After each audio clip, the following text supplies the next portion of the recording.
18장. 그때 제자들이 예수님께 와서 하늘나라에서는 누가 가장 위대합니까? 하고 물었다. 그래서 예수님은 한 어린아이를 불러 그들 가운데 세우고 이렇게 말씀하셨다. 내가 분명히 말해둔다. 너희가 변화되어 어린아이와 같이 되지 않으면 결코 하늘나라에 들어가지 못할 것이다. 그러므로 하늘나라에서 가장 위대한 사람은 이 어린아이처럼 자기를 낮추는 사람이다. 누구든지 내 이름으로 이런 어린아이를 영접하면 곧 나를 영접하는 것이다. 그러나 누구든지 나를 믿는 이런 어린아이 하나를 죄짓게 하는 사람은 차라리 목에 큰 맷돌짝을 달고 깊은 바다에 빠져 죽는 것이 더 낫다. 죄짓게 하는 일 때문에 이 세상에 불행이 닥칠 것이다. 세상에는 죄짓게 하는 일이 항상 있기 마련이다. 그러나 죄짓게 하는 그 사람에게는 불행이 닥칠 것이다. 내 손이나 발이 너를 죄짓게 하면 잘라버려라. 두 손이나 두 발을 가지고 영원히 불타는 지옥에 들어가는 것보다는 절뚝발이나 불구자로 영원한 생명을 누리는 하늘나라에 들어가는 것이 더 낫다. 내 눈이 너를 죄짓게 하면 떼어버려라. 두 눈을 가지고 불타는 지옥에 들어가는 것보다는 외눈으로 하나님 나라에 들어가는 것이 더 낫다. 너희는 이런 어린아이 하나라도 업신여기지 않도록 조심하라. 그들의 천사들이 하늘에 계신 내 아버지를 항상 뵙고 있다. 나는 잃어버린 사람을 구원하러 왔다. 너희는 어떻게 생각하느냐? 어떤 사람에게 양 100마리가 있는데 그 중에 한 마리가 길을 잃으면 99마리를 산에 두고 가서 길 잃은 양을 찾지 않겠느냐?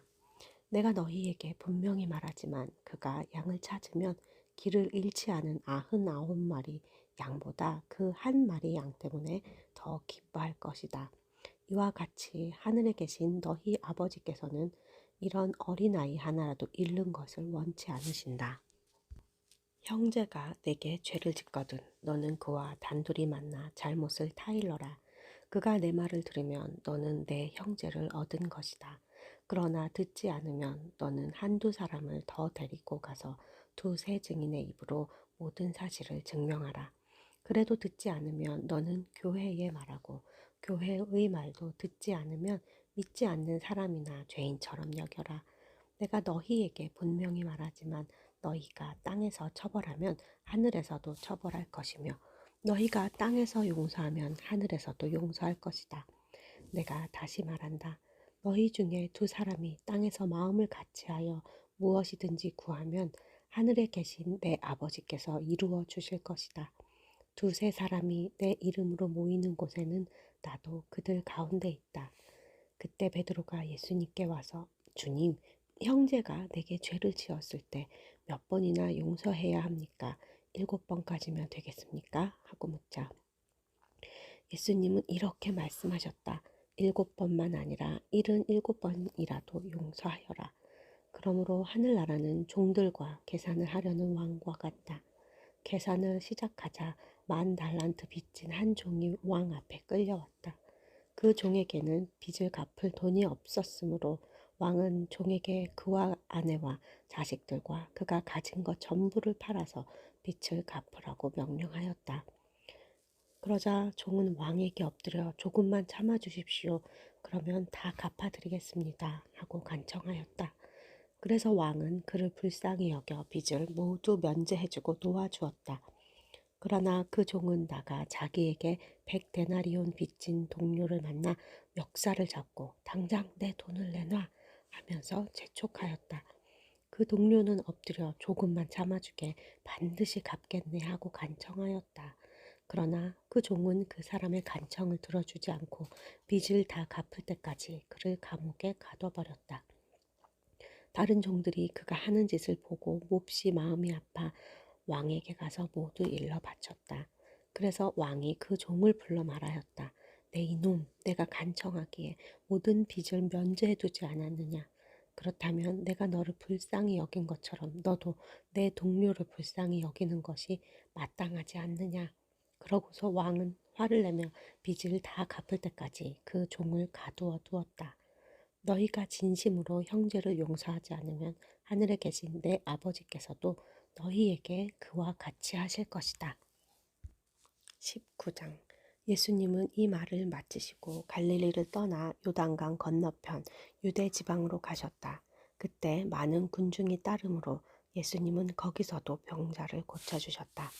바리새파 사람들이 예수님을 시험하려고 와서 구실만 있으면 남편이 아내를 버려도 좋습니까? 하고 물었다. 그래서 예수님은 이렇게 대답하셨다.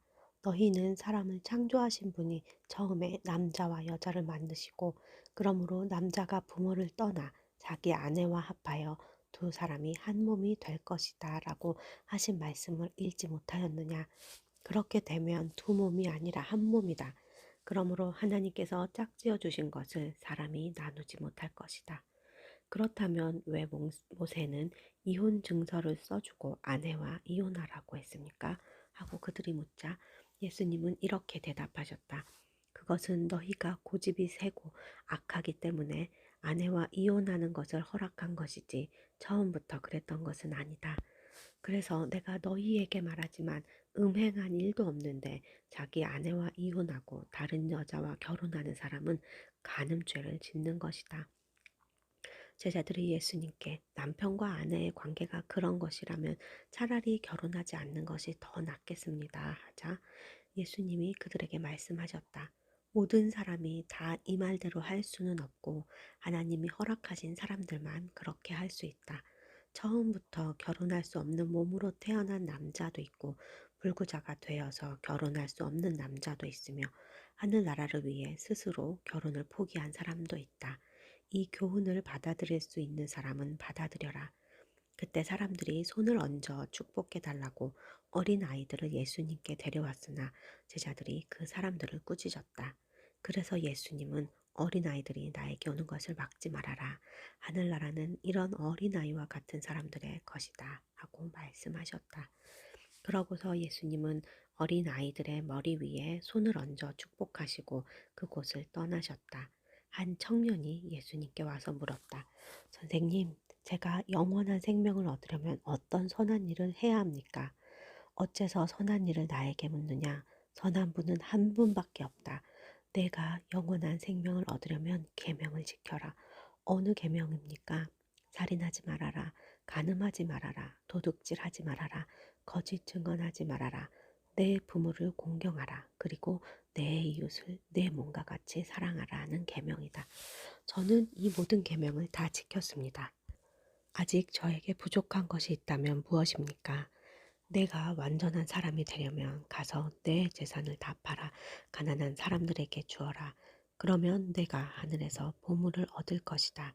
그리고 와서 나를 따르라. 그러나 그 청년은 재산이 많으므로 이 말씀을 듣고 근심하며 가버렸다. 그때 예수님이 제자들에게 이렇게 말씀하셨다. 내가 분명히 너희에게 말한다. 부자는 하늘나라에 들어가기가 매우 어렵다. 내가 다시 말하지만 부자가 하나님의 나라에 들어가는 것보다 낙타가 바늘 귀로 통과하는 것이 더 쉽다. 제자들이 이 말씀을 듣고 몹시 놀라 그렇다면 누가 구원받을 수 있겠습니까? 하고 물었다. 예수님은 제자들을 바라보시며 사람의 힘으로는 할 수 없지만 하나님께서는 다 하실 수 있다 하고 대답하셨다. 그때 베드로가 예수님께 우리는 모든 것을 버리고 주님을 따랐으니 무엇을 받겠습니까? 하고 묻자 예수님은 이렇게 대답하셨다. 내가 분명히 말한다. 새 시대가 되어 내가 나의 영광스러운 보좌에 앉을 때 너희도 12보좌에 앉아 이스라엘의 12지파를 심판할 것이다. 또 나를 위해 집이나 형제나 자매나 부모나 자녀나 논밭을 버린 사람은 누구든지 여러 갑절의 상을 받을 것이며 영원한 생명을 얻을 것이다. 그러나 지금 앞서도 나중에 뒤떨어지고 지금은 뒤떨어져도 나중에 앞설 사람이 많을 것이다. 20장. 하늘나라는 이렇게 비유할 수 있다. 어떤 포도원 주인이 있었는데 아침 일찍 일꾼을 구하려고 나갔다. 그는 일꾼들에게 하루 한 데나리온씩 주기로 약속하고 그들을 포도원에 들여보냈다. 9시쯤 되어 다시 나가보니 일거리가 없어 장터에서 놀고 섰는 사람들이 있었다. 그래서 주인이 너희도 내 포도원에 가서 일하라. 일한 것만큼 싹쓸 주겠다 하자 그들이 포도원에 갔다. 주인은 12시와 오후 3시에도 나가서 그렇게 하였다. 오후 5시에도 나가보니 여전히 일거리가 없어 섰는 사람들이 있었다. 너희는 어째서 하루 종일 여기서 놀고 섰느냐 하고 주인이 묻자 우리를 쓰는 사람이 없습니다 하고 그들이 대답하였다. 그래서 주인은 너희도 내 포도원에 가서 일하라 하였다. 날이 저물자 주인은 포도원 감독에게 일꾼을 불러 나중은 사람부터 차례대로 품삯을 주어라 하고 말하였다. 오후 5시에 온 사람들이 와서 한 데나리온씩 받기에 먼저 온 사람들은 좀 더 많이 받을 줄로 생각했으나 그들도 한 데나리온밖에 받지 못했다. 그래서 그들은 품삯을 받고 주인에게 불만을 털어놓기 시작했다. 나중에 온 사람들은 1시간밖에 일하지 않았는데 종일 더위에 시달리며 수고한 우리와 똑같이 대우해 줍니까? 그러나 주인은 그들 중 한 사람에게 이렇게 대답하였다. 내가 네게 잘못한 것이 없다. 내가 나와 한 데나리온으로 약속하지 않았느냐? 내 것이나 가지고 가거라. 나중에 온 이 사람에게 너와 똑같이 주는 것은 내 마음이다. 내 것을 가지고 내 마음대로 못한단 말이냐? 내 너그러움이 내 비위에 거슬리느냐? 이와 같이 앞선 사람이 뒤떨어지고 뒤진 사람이 앞설 것이다. 예수님이 예루살렘으로 올라가실 때 12제자를 따로 데리고 가시면서 도중에 이렇게 말씀하셨다. 지금 우리는 예루살렘으로 올라가고 있다. 거기서 나는 대제사장들과 율법학자들의 손에 넘어갈 것이다. 그들은 나에게 사형 선고를 내린 다음 나를 이방인들에게 넘겨 조롱하고 채찍질하고 십자가에 못 박게 할 것이다. 그러나 나는 3일 만에 다시 살아날 것이다. 그때 세베대의 아내가 두 아들을 데리고 예수님께 와서 절하였다. 예수님께서 물으셨다. 내가 원하는 것이 무엇이냐? 저의 이 두 아들을 주님의 나라에서 하나는 주님의 오른편에 하나는 주님의 왼편에 앉게 해주십시오. 너희는 구하고 있는 것이 무엇인지도 모르고 있다. 내가 곧 마시게 될 고난에 쓴 잔을 너희도 마실 수 있겠느냐?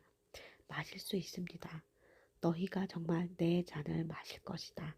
그러나 내 오른편과 왼편에 앉는 것은 내가 정하는 것이 아니라 내 아버지께서 미리 정해 놓으신 사람들의 것이다. 듣고 있던 10제자가 두 형제를 보고 화를 내자 예수님이 그들을 가까이 불러 이렇게 말씀하셨다. 너희가 아는 대로 세상의 통치자들은 백성을 권력으로 지배하고 고관들은 세도를 부린다. 그러나 너희는 그럴 수 없다.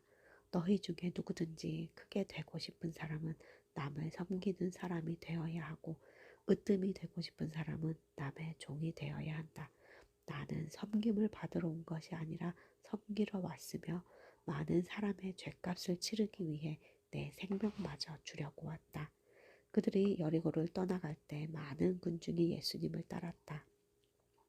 그런데 두 소경이 길가에 앉아 있다가 예수님이 지나가신다는 말을 듣고 큰 소리로 다윗의 후손이신 주님, 우리를 불쌍히 여겨 주십시오 하고 외쳤다. 군중들이 그들을 꾸짖으며 조용히 하라고 했으나 그들은 더 큰 소리로 다윗의 후손이신 주님, 우리를 불쌍히 여겨 주십시오 하고 외쳤다. 예수님이 걸음을 멈추시고 그들을 불러 왜 그러느냐 하고 물으시자 그들은 주님, 우리 눈을 뜨게 해주십시오 하고 대답하였다. 예수님이 그들을 불쌍히 여겨 눈을 만지시자 그들은 곧 눈을 뜨고 예수님을 따라갔다.